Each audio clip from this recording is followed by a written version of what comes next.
somewhere. To what remote and fearsome region I know not, Dennis Barry has gone. I was with him the last night he lived among men, and heard his screams when the thing came to him. But all the peasants and police in County Meath could never find him, or the others, though they searched long and far. And now I shudder when I hear the frogs piping in swamps, or see the moon in lonely places. I had known Dennis Barry well in America, where he had grown rich, and had congratulated him when he bought back the old castle by the bog at sleepy Kildare. It was from Kildare that his father had come, and it was there that he wished to enjoy his wealth among ancestral scenes. Men of his blood had once ruled over Kildare, and built and dwelt in the castle, but those days were very remote, so that for generations the castle had been empty and was decaying. After he went to Ireland, Barry wrote to me often, and told me how under his care the grey castle was rising tower by tower to its ancient splendour, how the ivy was climbing slowly over the restored walls, as it had climbed so many centuries ago, and how the peasants blessed him for bringing back the old days with his gold from over the sea. But in time there came troubles, and the peasants ceased to bless him, and fled away instead as from a doom. And then he sent a letter and asked me to visit him, for he was lonely in the castle, with no one to speak to, save the new servants and labourers he had brought from the north. The bog was the cause of all these troubles, as Barry told me the night I came to the castle. I had reached Kildare in the summer sunset, as the gold of the sky lighted the green of the hills and groves, and the blue of the bog, where on a far islet a strange olden ruin glistened spectrally. The sunset was very beautiful, but the peasants at Ballylough had warned me against it, and said that Kildare had become accursed, so that I almost shuddered to see the high turrets of the castle gilded with fire. Barry's motor had met me at the Ballylough station, for Kildare is off the railway. The villagers had shunned the car and the driver from the north, but had whispered to me with pale faces when they saw I was going to Kildare. And that night, after our reunion, Barry told me why. The peasants had gone from Kildare because Dennis Barry was to drain the great bog. For all his love of Ireland, America had not left him untouched, and he hated the beautiful wasted space where peat might be cut and land opened up. The legends and superstitions of Kildare did not move him, and he laughed when the peasants first refused to help, and then cursed him and went away to Ballylough with their few belongings, as they saw his determination. In their place he sent for labourers from the north, and when the servants left he replaced them likewise. But it was lonely among strangers, so Barry had asked me to come. When I heard the fears which had driven the people from Kildare, I laughed as loudly as my friend had laughed, for these fears were of the vaguest, wildest, and most absurd character. They had to do with some preposterous legend of the bog, and of a grim guardian spirit that dwelt in the strange olden ruin on the far islet I had seen in the sunset. There were tales of dancing lights in the dark of the moon, and of chill winds when the night was warm, of wraiths in white hovering over the waters, and of an imagined city of stone deep down below the swampy surface. But hovering over the waters, and of an imagined absolute unanimity, was that of the curse awaiting him who should dare to touch or drain the vast reddish morass. There were secrets, said the peasants, which must not be uncovered, secrets that had lain hidden since the plague came to the children of Partolan in the fabulous years beyond history. In the Book of Invaders, it is told that these sons of the Greeks were all buried at Talach, but old men in Kildare said that one city was overlooked, saved by its patron moon goddess, so that only the wooded hills buried it when the men of Nemed swept down from Scythia in their 30 ships. Such were the idle tales which had made the villagers leave Kildare, and when I heard them, I did not wonder that Dennis Barry had refused to listen. He had, however, a great interest in antiquities, and proposed to explore the bog thoroughly when it was drained. The white ruins on the islet he had often visited, but though their age was plainly great, and their contour very little like that of most ruins in Ireland, they were too dilapidated to tell the days of their glory. Now the work of drainage was ready to begin, and the labourers from the north were soon ready to strip the forbidden bog of its green moss and red heather, and kill the tiny shell-paved streamlets and quiet blue pools fringed with rushes. After Barry had told me of these things, I was very drowsy, for the travels of the day had been wearying, and my host had talked late into the night. A manservant showed me to my room, which was in a remote tower overlooking the village, and the plain at the edge of the bog, and the bog itself, so that I could see from my windows in the moonlight the silent roofs from which the peasants had fled, and which now sheltered the labourers from the north, and, too, the parish church, with its antique spire, and far out across the brooding bog, the remote olden ruin on the islet, gleaming white and spectral. Just as I dropped to sleep, I fancied I heard faint sounds from the distance, sounds that were wild and half-musical, and stirred me with a weird excitement which coloured my dreams. But when I awakened next morning, I felt it had all been a dream, for the visions I had seen were more wonderful than any sounds of wild pipes in the night. Influenced by the legends that Barry had related, my mind had, in slumber, hovered around a stately city in a green valley, where marble streets and statues, villas and temples, carvings and inscriptions, all spoke in certain tones the glory that was Greece. When I told this dream to Barry, we both laughed, but I laughed the louder, because he was perplexed about his labourers from the north. For the 6th time they had all overslept, waking very slowly and dazedly, and acting as if they had not rested, although they were known to have gone early to bed the night before. That morning and afternoon I wandered alone through the sun-gilded village, and talked now and then with idle labourers, for Barry was busy with the final plans for beginning his work of drainage.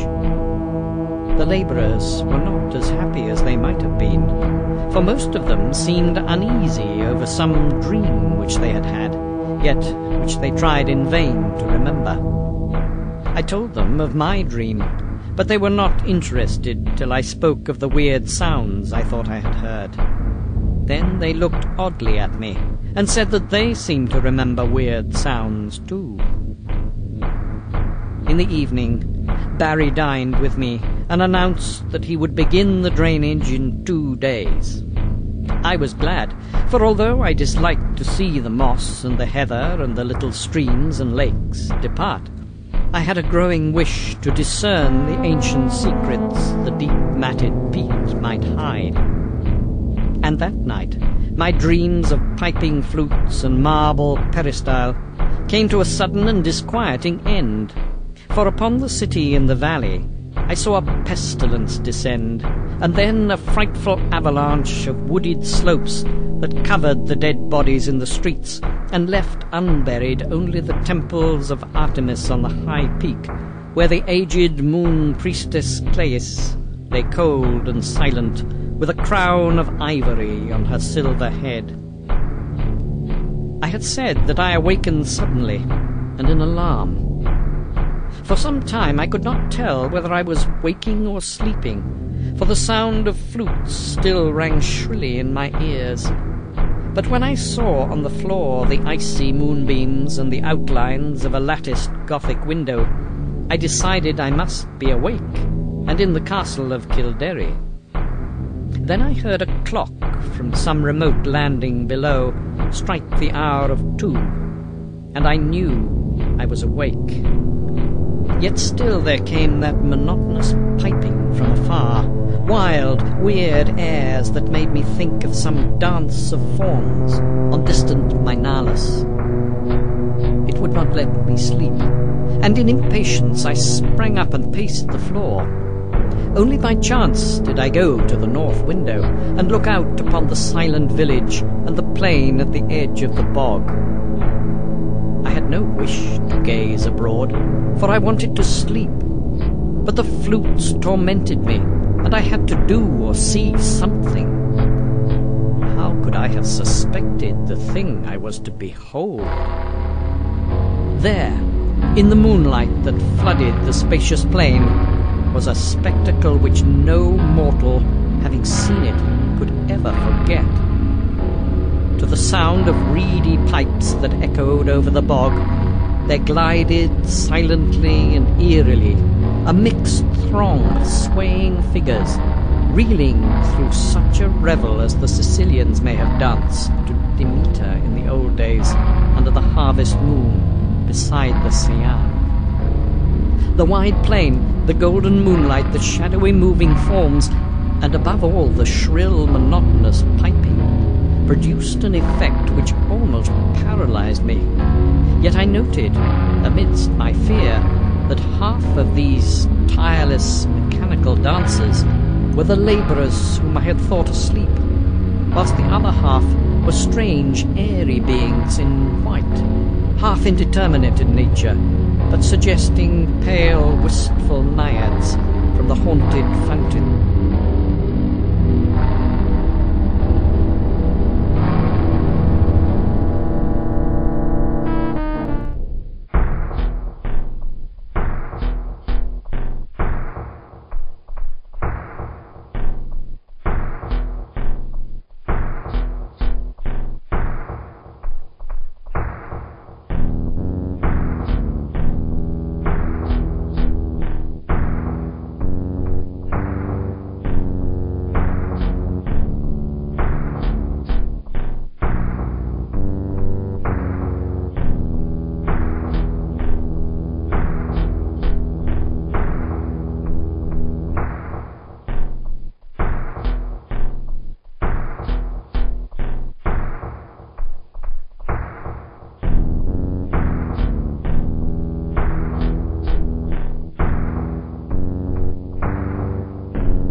Know how long I gazed at this sight from the lonely turret window before I dropped suddenly into a dreamless swoon, out of which the high sun of morning aroused me. My first impulse on waking was to communicate all my fears and observations to Dennis Barry. But as I saw the sunlight glowing through the latticed east window, I became sure that there was no reality in what I thought I had seen.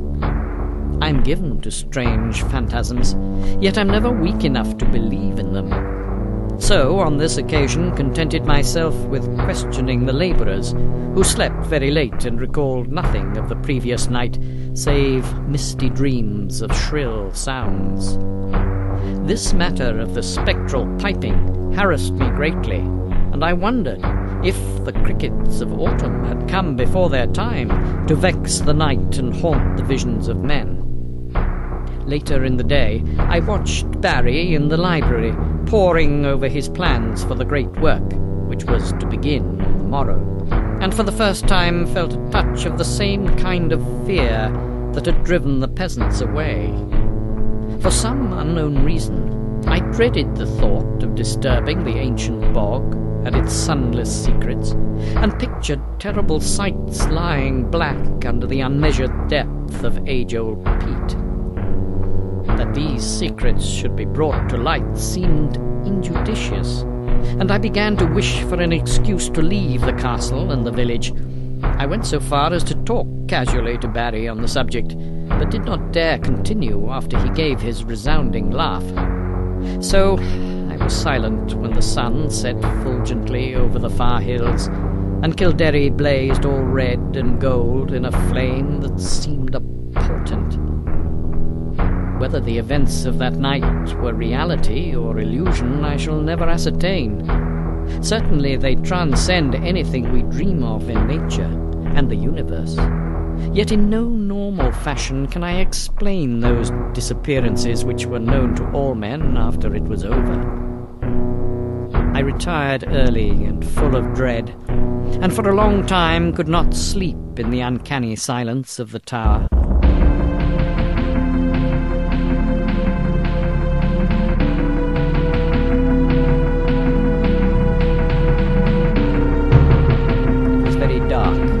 For although the sky was clear, the moon was now well on the wane, and would not rise till the small hours.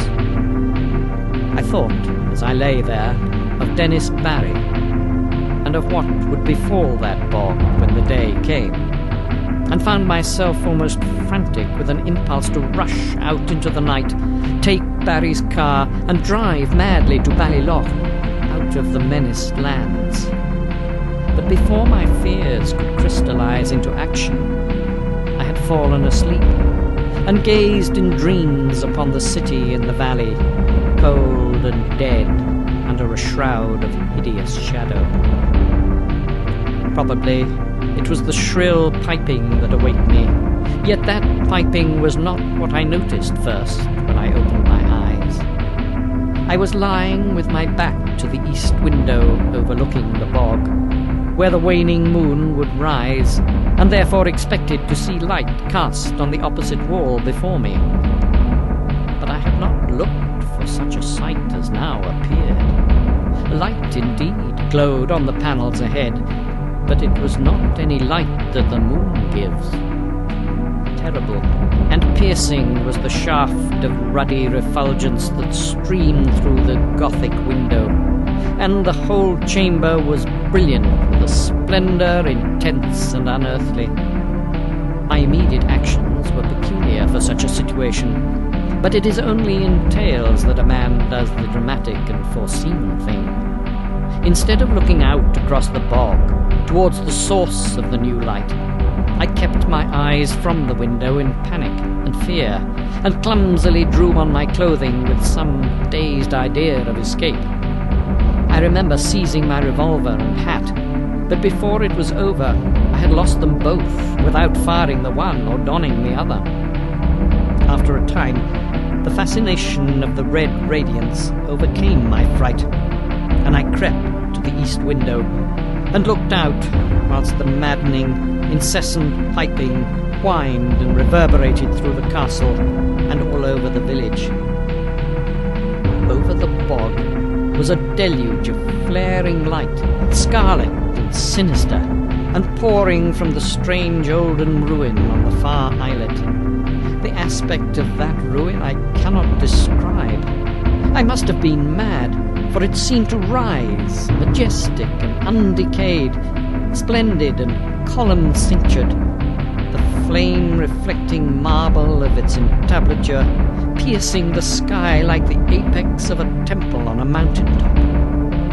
Flutes shrieked and drums began to beat, and as I watched in awe and terror, I thought I saw dark, sultan forms silhouetted grotesquely against the vision of marble and effulgence. The effect was titanic, altogether unthinkable, and I might have stared indefinitely had not the sound of the piping seemed to grow stronger at my left. Trembling with a terror oddly mixed with ecstasy, I crossed the circular room to the north window, from which I could see the village and the plain at the edge of the bog. There, my eyes dilated again with a wild wonder as great as if I had not just turned from a scene beyond the pale of nature. For on beyond the ghastly red-lit plain was moving a procession of beings in such a manner as none ever saw before, save in nightmares. Half gliding, half floating in the air, the white-clad bog wraiths were slowly retreating towards the still waters and the island ruin, in fantastic formations suggesting some ancient and solemn ceremonial dance. Their waving, translucent arms, guided by the detestable piping of those unseen flutes, beckoned in uncanny rhythm of a throng of lurching labourers who followed dog-like with blind, brainless, floundering steps, as if dragged by a clumsy but resistless demon will. As the naiads neared the bog, without altering their course, a new line of stumbling stragglers zigzagged drunkenly out of the castle from some door far below my window, groped sightlessly across the courtyard and through the intervening bit of village, and joined the floundering column of labourers on the plain. Despite their distance below me, I at once knew they were the servants brought from the north, for I recognized the ugly and unwieldy form of the cook, whose very absurdness had now become unutterably tragic. The flutes piped horribly, and again I heard the beating of the drums from the direction of the island ruin. Then, silently and gracefully, the naiads reached the water and melted one by one into the ancient bog, while the line of followers, never checking their speed, splashed awkwardly after them and vanished amidst a tiny vortex of unwholesome bubbles, which I could barely see in the scarlet light. And as the last pathetic straggler, the fat cook, sank heavily out of sight in that sullen pool, the flutes and the drums grew silent, and the blinding red rays from the ruins snapped instantaneously out, leaving the village of doom lone and desolate in the wan beams of a new-risen moon. My condition was now one of indescribable chaos. Not knowing whether I was mad or sane, sleeping or waking, I was saved only by a merciful numbness. I believe I did ridiculous things, such as offering prayers to Artemis, Latona, Demeter, Persephone, and Pluton. All that I recalled of a classical youth came to my lips as the horrors of the situation roused my deepest superstitions.